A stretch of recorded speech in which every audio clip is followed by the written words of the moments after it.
tugomba kuvuga gato kucyo bita the devil is a liar. Tunahitaji kusema kidogo shetani ni mwongo. Tumaze kuvuga ububeshi bwiwe. Akisha tukisema uongo wake. Tuza kukwigisha ukuntu mumenagura. Tutakufundisha gisi ya kumvunja. Kuvuno Musa zobavuye mu buzima bwawe. Alafu kwanza leo atatoka kwenye maisha yako. Mani bahezagire cyane. Mani bahezagire rero. Mungu awabariki.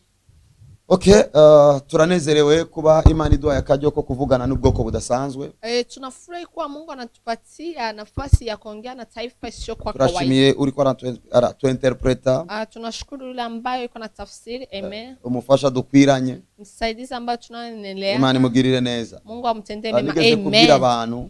Niliwahi kuambia watu yuko ico Adamu yarakeneye ya kwamba yale ambayo Adamu alikuwa na yahitaji numufasha bikwiranye. Alikuwa msaidizi ambao wanaeleana. Adamu ni yarakeneye umufasha. Adamu hakuwa anahitaji msaidizi. Yarakeneye umufasha bikwiranye. Alikuwa anahitaji msaidizi ambao wanaeleana. Ico gituma abahungu n'abakobwa. Ndio kwa sababu wa binti harimo na Blaze. Pamoja na Blaze. Ndabasengeye ngo Imana izobahe abafasha mukwiranye. Amen. Naomba Mungu awapatie wasaidizi ambao mnaoeleana. Uko kuvuga umufasha n'umufasha bikwiranye. Kwa sababu kusema msaidizi na msaidizi ambao wanaoeleana. Ni vitu bitandukanye. Ni vitu viwili tofauti. Jewe mfise umufasha dukwiranye. Mimi niko na msaidizi ambao tunaoeleana. Nuno mwanya ariko aranyenterpreta. Amen. Kwa hiyo mtu iko na tafsiri. Uruva ko na ashize ko na amen na the power. Nasikia kama nasema amen na uwepo unakuja haraka. Hallelujah. Amen.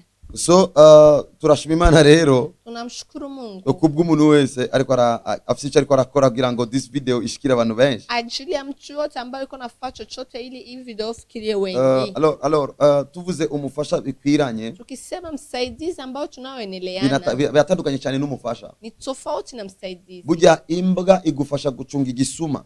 Mbwa na kusaidiza kulinda mwizi. Na televiziyo igufasha guterama. Na TV na kusaidiza kupoteza muda. Alors icyo ukeneye si umufasha gusa. Kile ambacho unahitaji sio msaidizi. Ukeneye umufasha mukwiranye. Unahitaji msaidizi ambaye mnaoeneleana. Gituma ingo nyinshi zitafise equilibre.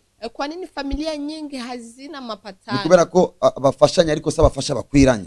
Ni kwa sababu ni wasaidizi ila sio wasaidizi ambao wanaofaana. So wewe nimba ukiri umujene uzohura n'umufasha mukwiranye. Ukikuwa ukingali bado kijana wote kutana na wako ambao mnafaana. Turashima Imana rero no kubwa Blaze.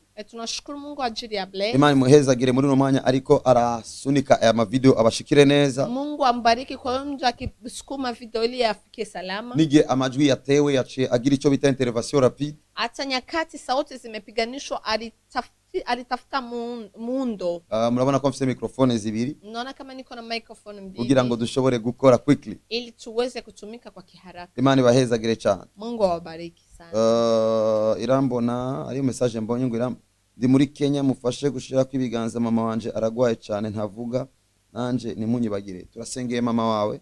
In the mighty name of Jesus. Turahagaritse imwe mu y'urupfu turatuye ubuzima kuri we. Basengeye inda yiwe. Thank you Holy Spirit. Kiganza c'Imana kiramwitwararitse. Thank you. Okay.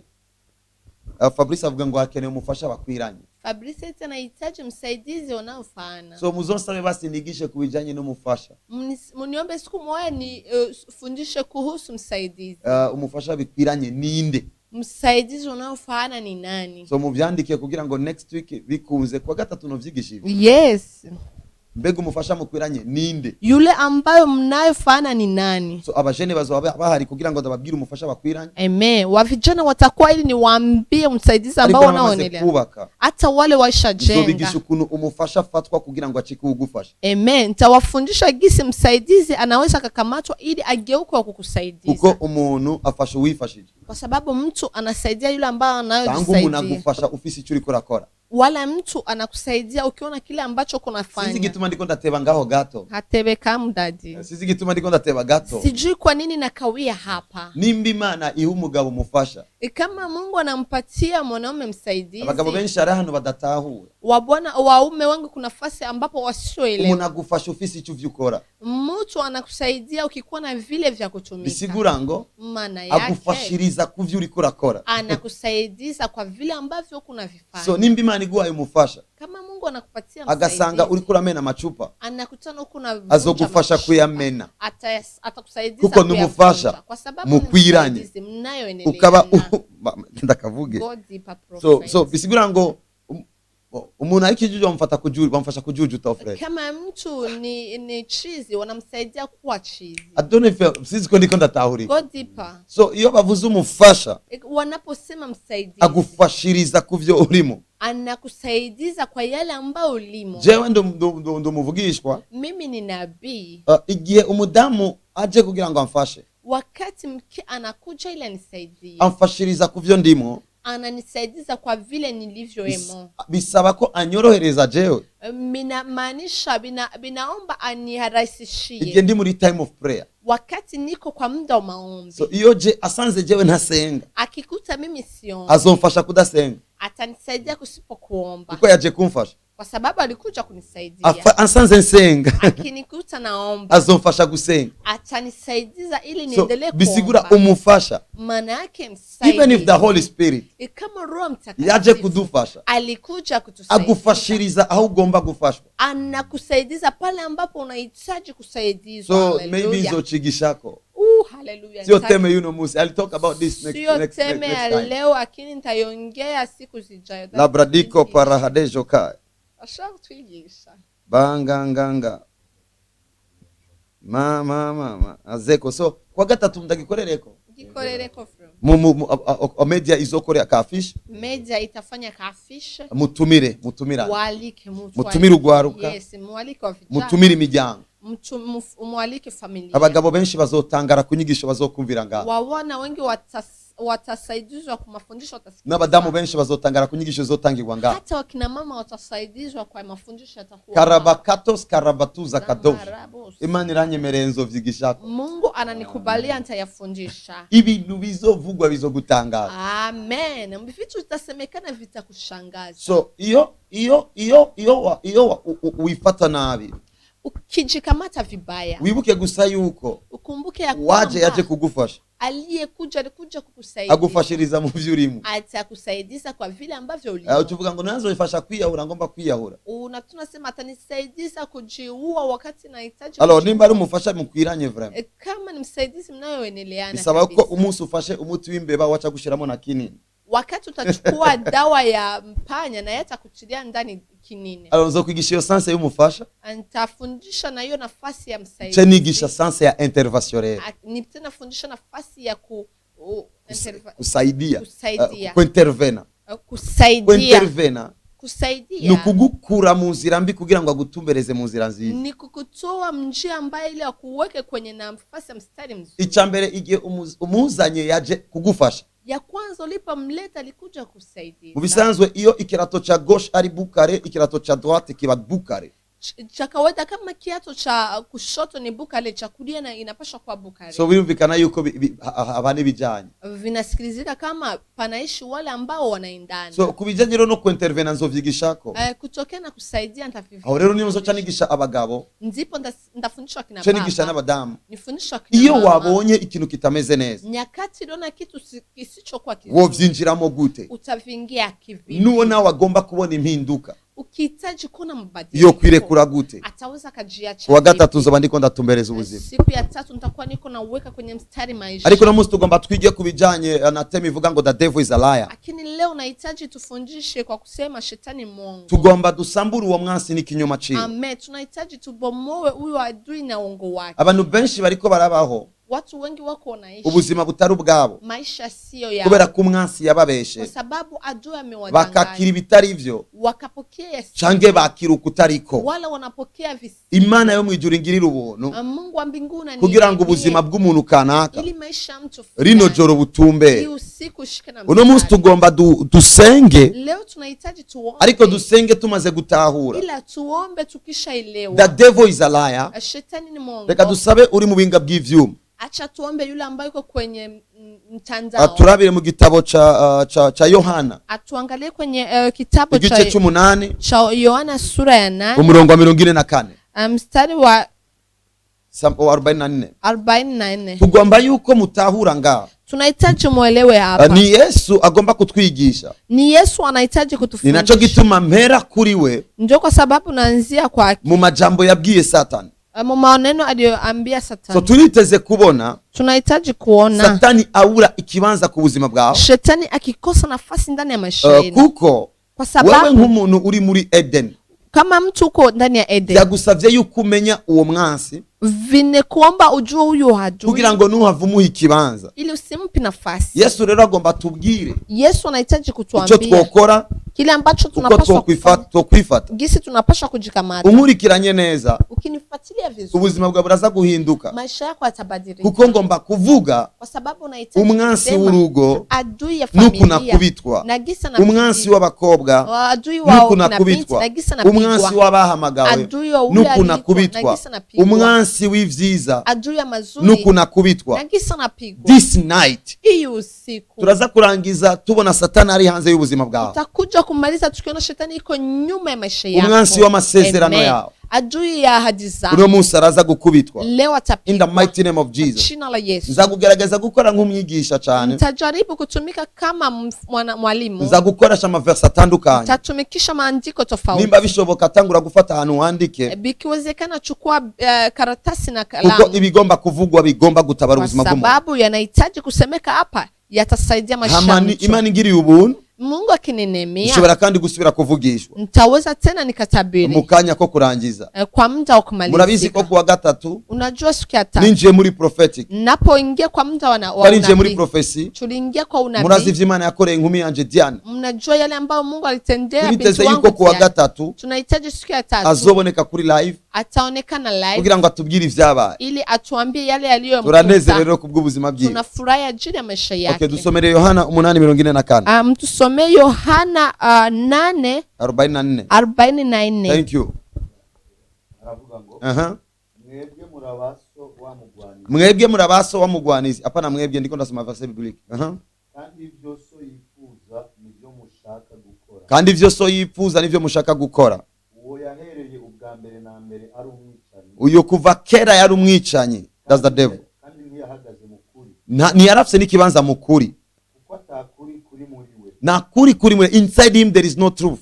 Iyo avuga ibinyoma avuga ibyiwe, Bisigura ngo iyo ari mu binyoma abari mu mavuta yiwe. Onction Yesu aje kuvuga l'onction de Satan c'est le mensonge. Yesu anaweza kusema kama mafuta ya shetani ni uongo. Umvirize, kuko ari umunyabinyoma, kuko ari umunyabinyoma, kandi ari se wabo. ni nawe isogokuru na nyogokuru y'ibinyoma. Acha tusome kwenye Oh, this is Kiswahili. too much. Ninyi wa baba yenu shetani na tazama za baba yenu mnataka kuzifanya. Okay. Yeye alikuwa muuaji tangu mwanzo na hakukaa katika kweli, hakukaa katika kwa kweli, sababu hakuna kweli ndani yake. because there is no truth inside him. Wakati anaposema uongo, anasema yaliyo yake mwenyewe, kwa sababu yeye ni muongo na baba ya uongo. So bisigura ngo ugiye kurondera umuvyeyi w'ikinyoma, Maana yake ukienda kumtafuta baba wa uongo, uza gusanga ari Satani. unakuja kutana ni Aha Yesu yariko avugana n'Abisirayeli. Yesu alikuwa anasema na wana Israeli. Abisirayeli bari bazi ko ari abana b'Imana. Waisraeli walikuwa wanajua kama ni watoto wa Mungu. Abisirayeli bari bazi ko ari ubwoko bwemegwa n'Imana. Wana wa Israeli walijua kama ni taifa ambalo Ariko bivanye n'ikinyoma bari barimo, kutokana na uongo walikuwa. Yesu arababwira, Yesu mwebwe murabana ba mugwanizi, ninyi mko watoto wa ule kuko ivyo umugwaniza agomba nivyo muriko kwa murakora. sababu vile ambavyo adui anavyohitaji njoo ambavyo. Bisigura ngo ikigaragaza umwana wa, kinachoonekanisha mtoto wa, ni nyifato ya, ni muonekano wa.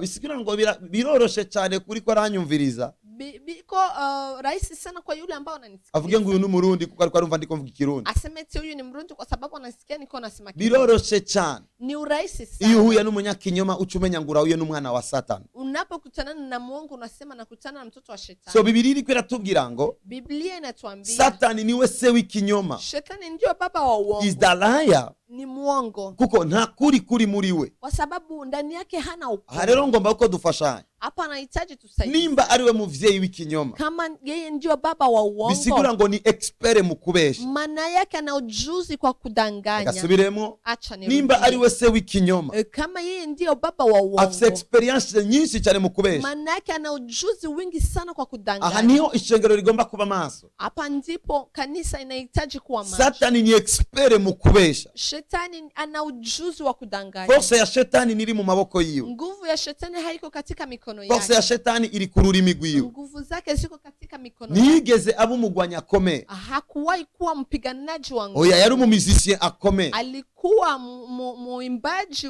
wa nguvu. Musicien yakoresha instrument cyane. Alikuwa anatumikisha vifao. Bisigura ngo arazi kunapanga melody kugira ngo ijwi ryake. Maana yake anajua gisi anapanga maneno ili upokee sauti yake. Muri music ari ikintu bita cue, arazanu ashikira kuri note yinjira mu matwi yawe ukacumenya ngo ibi nivyo ukagira swing mu kinyoma. Kwa uimbaji kuna anajua pale ambapo atafika ili usikie kweli kama hiki ni uongo. So uyu musicien alikuwa anatravailla sound. Kama muimbaji yuko anatengeneza sauti. Naba alikuwa anatravailla amaboko yiwe, aba alikuwa anatravailla matwi yawe. Hakui anatengeneza mikono yako, anakuwa anatengeneza masikio yako. Musicien yiyumvira kuri sound, yiyumvira ku matwi yuza kumviriza. Muimbaji anatumikia ku sauti, anatumikia na kwa yule ambaye atakia kusikiliza. Kuko amatwi niyo musicien arondera kuruta ibindi. Kwa sababu masikio ndio ambayo muimbaji anatafuta kuliko vingine. Sisi ko mubitahura. Sijui kama mnaelewa. Nimba uvuza piano. Kama unatumikisha piano. Nuivuza kugira ngo amaguru atambe. Hauitumikishi kwa sababu miguu ichini. Uivuza kugira ngo amatwi anyugwe. Unaitumikisha kwa sababu masikio yafurahie. So Satani nk'umuvyeyi w'ikinyoma. Shetani kama mzazi wa uongo. Ama yari expert cyane mu kurondera melodies. Akisha alikuwa mjuzi wa kutafuta sauti. Urondera melodies abariko ararondera ukuntu ajosha ajohera amatwi. Yule ambaye anatafuta sauti nzuri anakuwa anahitaji gisi atafurahisha masikio. Bisigura ngo afise experience yo gukorera muri cyunyayo kugira ngo afate amatwi yawe. Maana yake ana ujuzi wa kutumikisha vizuri sauti ili ashike masikio yake. Then Jesus said he is the father of liar. Yesu anasema huyu ni baba wa uongo. Numuvyeyi w'ikinyoma. Ni baba wa uongo. My friend, ndugu yangu, my daughter and my son, kijana wangu, binti wangu, ndakeneye yuko unkurikirana neza. Yes, nahitaji unifuatie vizuri. ndakeneye yuko unkurikirana neza. Nahitaji unifuatie. I need to be serious in this. Mimi nahitaji uwe makini kwa haya. Satani ashobora kukubesha ukibaza ko atanakubesha. Shetani atauza akakudanganya na usijui kama amekudanganya. So there is even if dreams which come from Satan abantu bazite indoto z'Imana. Kuna ndoto ambapo zinatoka kwa shetani na watu wanaita ni ndoto za Mungu. Hariyo n'abantu batanguje business bazisuzikamo na Satani bakibaza ngo ni Imana. Kuna watu walianza biashara wakazisukumikia yeye ndani ya shetani wakafikiri ni Mungu aliwaambia. Please reka ndakubwire ko hariyo n'abantu binjiye mu mihamagaro basi ko ari Imana barungitse kumbe Satani abataye muri piège. My God. Acha nikwambie kuna hata wengine waliingia katika uwito wakakutana sio Mungu kumbe ni shetani aliwatia kwenye mtego. Ari umugabo umwe yari umugwiza tunga. Kuna baba mmoja alikuwa tajiri. Mumi yari kwambye ndakavuge sino nagomba guceceka bataho spirit ya kavuge. Ari umugabo umwe yari umugwiza tunga. Baba mmoja tajiri. Akorera amadolari menshi cyane muri UN. Alikuwa anatumikia pesa nyingi za dola muri UN. Ari muri biro. Siku moja yuko kwenye biro. Yumvirira mubwiye. Akasikia sauti inamwambia. Hagarika ko kazi. Acha hiyo kazi. Genda utangura igikorwa canje. Nenda uanze kazi yangu. Ubu mu pastor. Ukuwe kiongozi. So atagenda gutanguza ministry. Akaanza ministry. Aratanguza ministry. Alipoanza ministry. Akorera Imana imyaka 10. Akatumikia Mungu miaka 10. Ibintu bitabuja. Vitu vyende. Ibintu bitafata ritme. Vitu vishike. Kuvuga ko bitabuja. Simvuza abantu benshi canke bake. Sisemi watu wengi wala wadogo. Abantu benshi canke bake ni Imana ibazana. Wengi wala wadogo Mungu njoo. Ariko amahoro mu gikogwa. Amani ndani ya. Niyo sinye y'ugushigikirwa n'Imana. Ndio alama ya kusapatiwa na Mungu. Gutekana uri mu gikogwa.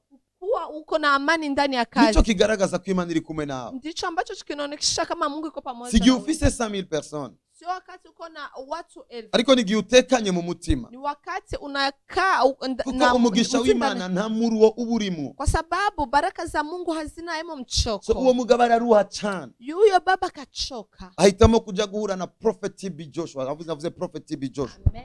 Nisema nabii Joshua. Yakoze cyane gukomera mash Prophet TB Joshua. Najua mpige makofi nabii TB Joshua. So agiyeyo akahitaji kwenda kuonana na TB Joshua. Injira muri prophecy. TB Joshua kaingia katika unabii. Aramuhamagara. Akamuita. Aramubwira ufisiye ngorane wewe. Akamwambia kuna tatizo gani wewe? Ndabona uri mu gikorwa c'Imana. Naona uko katika kazi ya Mungu. Ariko vy'ukuri Imana yaguhamagaye. Lakini ya kweli sio Mungu alikuita. Ha?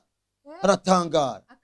aramubwira ngo abadayimoni bo mu muryango, akamwambia mapepo ya kifamilia, abadayimoni b'ubukene, mapepo ya umaskini barabuze ukuntu bagufata, so baca barakubesha ngo Imana iraguhamagara, wakakudanganya eti Mungu anakuita, uca ugenda guhagarika akazi, ukaenda ukashimamisha Imana ishoboye kuguhamagara ukabandanya ukora akazi kawe. Mungu ataweza kukuita na unaendelea unatumika kazi. So uwo mugabo yarize nk'umwana, huyo baba aliamini kama mtoto, yarize nk'umwana, alilia kama mtoto, imyaka 10 y'amagogwa, miaka 10 yahora ahembwa $8,000, alikuwa akipokea $8,000. so amaze imyaka 10 adafite na $100, akafanya miaka 10 hagusa hata $1. Ibaza ngo Imana iri kumwe nawe, akafikiri eti Mungu yuko pamoja naye, kumbe yitavye Satan.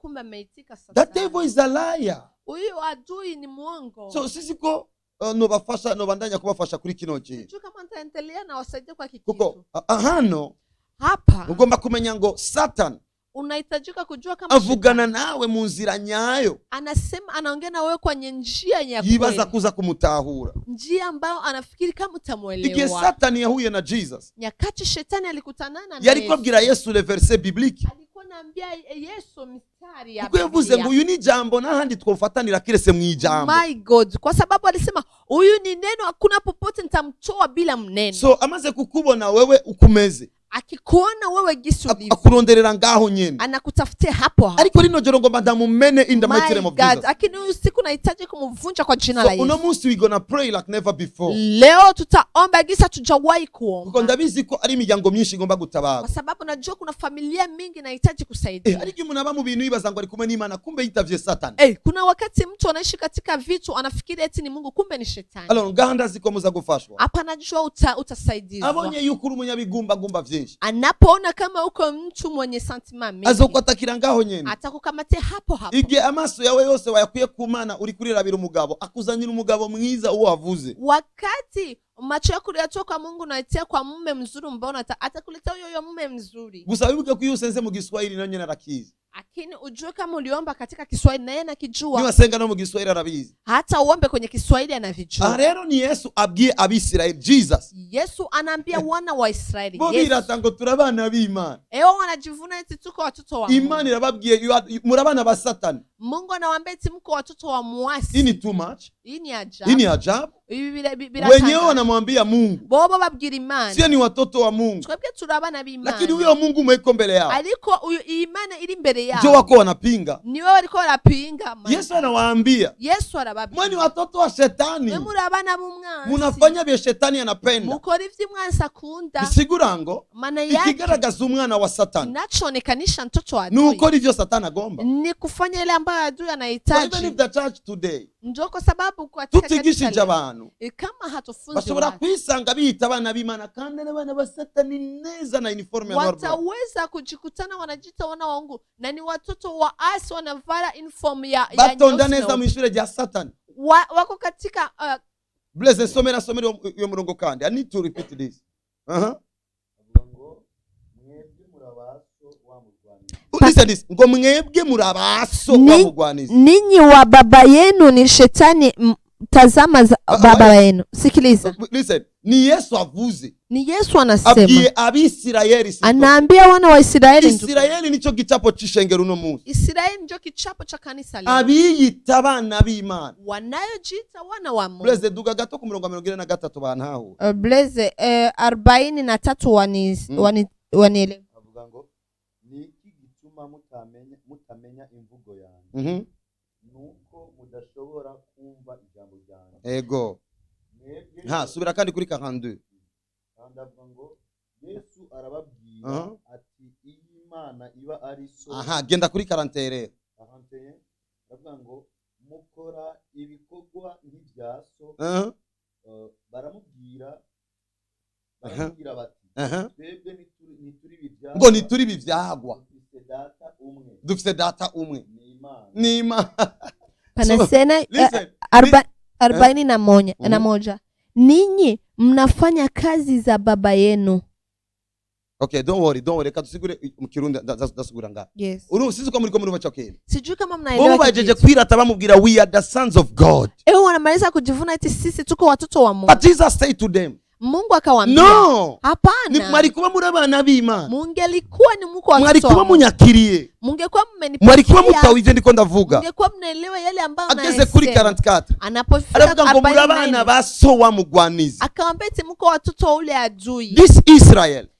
Huyu Israeli. So nimba wewe wiyita umwana w'Imana, kama wewe unavyojiita mwana, naba bantu biyita abana b'Imana, na hao walikuwa wakijiita wana, nimba wewe ufise preve ukuri umwana w'Imana, kama wewe unaviakilishi kama uko mtoto wa Mungu. Abaisraeli bari bafise preve nyinshi kwa abana b'Imana. Wana wa Israeli walikuwa na vihakikishi kweli kama ni watoto. Niyo yabajabuye ibakura muri Egiputa. Yeye ndio aliwatoa katika Misri. Niyo Mana yavuganye na Musa ibasezeranya vyose. Yeye ndio Mungu aliongea na Musa akawahidia yote. Ku buryo bari siri cyane. Kwa sababu walikuwa na ukweli. I am the son of God. Niko mtoto wa Mungu. I am the daughter of God. Niko binti wa Mungu. Glory, that's true. Ni kweli. Nukuri. Ni kweli. Nukuri uri umwana w'Imana. Kweli uko mtoto wa Mungu. Ariko Yesu agiye kubwira bariko barita abana b'Imana. Ila Yesu anamaliza kuambia wanaojiita wana wa Mungu. Cerekana uko atari abana b'Imana. Nini kinachoonekanisha kama sio wana wa Mungu? Dusome rero 44 umva ukuntu Yesu ababwira. Tusome 44 usikie gisi Yesu anawaambia. Mwebwe murabaso wa murwani. Mwebwe mweni watoto wa ule adui.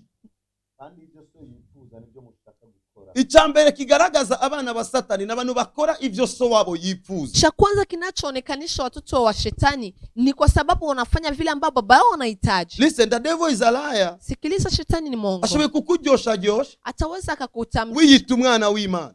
Anajiita mtoto wa Mungu. Kumbe tayari karabaye. Kumbe isha kuwa bala. Bala.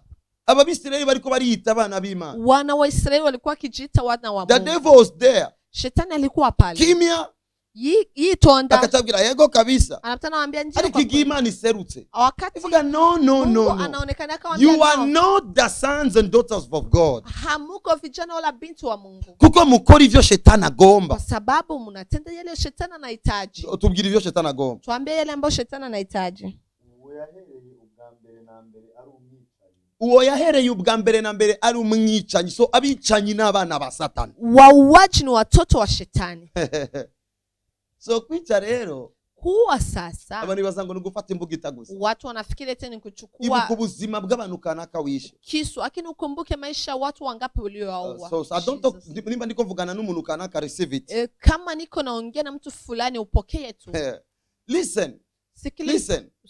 Ndazi neza. Najua sana yuko ushoboye kuvuga ya kwamba utauzuka sana umwana w'Imana, niko mtoto wa Mungu, si bikorwa birabwa, sio matendo yanayotazamiwa. Ariko Yesu alikuwa arababwira aba, lakini Yesu kunaambia the devil was a murderer, yari umwicanyi. Shetani alikuwa muuaji. Niyigeze ahagarara mu kuri, hakuwahi kushimama mu ukweli. Ego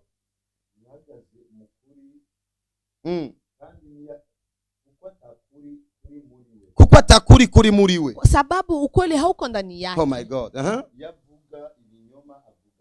Iyo avuga ibinyoma avuga ivyiwe, akisema uongo anasema ya kwake. Ndasambuye ikinyoma n'umunyabinyoma in the mighty name of Jesus. Nabomoa uongo na muongo kwa jina la Yesu. I repeat again. Narudi. Ndasambuye ikinyoma n'umunyabinyoma in the mighty name of Jesus. Nabomoa uongo na mwenye uongo kwa jina la Yesu. So iyo avuze ibinyoma aba ariko aravuga ivyiwe. Anaposema uongo anakuwa anasema ya kwake. Ibaze iyo umuntu w'umukristo atangiye kuvuga ibinyoma kugeza aho bicika ivyiwe. Fikiri Mkristo akisema uongo mpaka uongo unageuka wa kwake. Acacika uwiwe. Anapatana wake. So somera 1 Jean ichete cha mbere cha Yohana 3:8. Nisomee Yohana wa kwanza 3:8. Oh my God. Quickly as we go quickly kuko ari abantu ngomba gusengera, ndiko ndabona abantu ngomba kuganiriza ngaho. Haraka sana kwa sababu naona kuna watu nahitaji kuongea nao. Unaweza kunahura, Ukora ibyaha nuwa wa mugwanizi. Ukora ibyaha ni wa mugwanizi. Yule ambaye anafanya uadui ni wa ule adui. Uhereye ubwambere na mbere mugwanizi yani akora ibyaha. Kuko kuva kera kuanzia zamani uyo mugwanizi kazi yake ni mazambi. Ego. Umwana w'Imana. Ego. Nukugira ngo asangangure ibikorwa by'umugwanizi. Alebra katoska lebra katite preide kozui. Kilichofanya mwana wa Mungu aonekane, ichatumye umwana w'Imana aboneka, ilikuwa ni ili abomowe kazi za adui. Yari kubera asangangure ibikorwa by'umugwanyi. So ngaho turiko turumva rero. Hapa tunasikia ijambo ry'Imana ritsuye kutubwira. Neno la Mungu linarudi kutuambia. Rivuze umugabo yegamira Yesu kenshi. Linasema yule ambaye alikuwa kiegamia Yesu. Avuze ngo ukora ivyaha. Eti yule anayofanya dhambi. Aha mu Gifaransa baga celui qui pratique. hapa Kifaransa nasema yule ambao akifanya dhambi. Sichagiye watutse umwana. Sio ule wakati ule. Sichagiye waguye mu vyaha. Wala ule anguka katika dhambi pale. Ariko nichagiye wacitse unezererwa ivyaha. Yule ambayo uligeuka wa kufurahia dhambi. Ico gihe uwo muntu ni wa Satani. Uyo mtu ni wa shetani.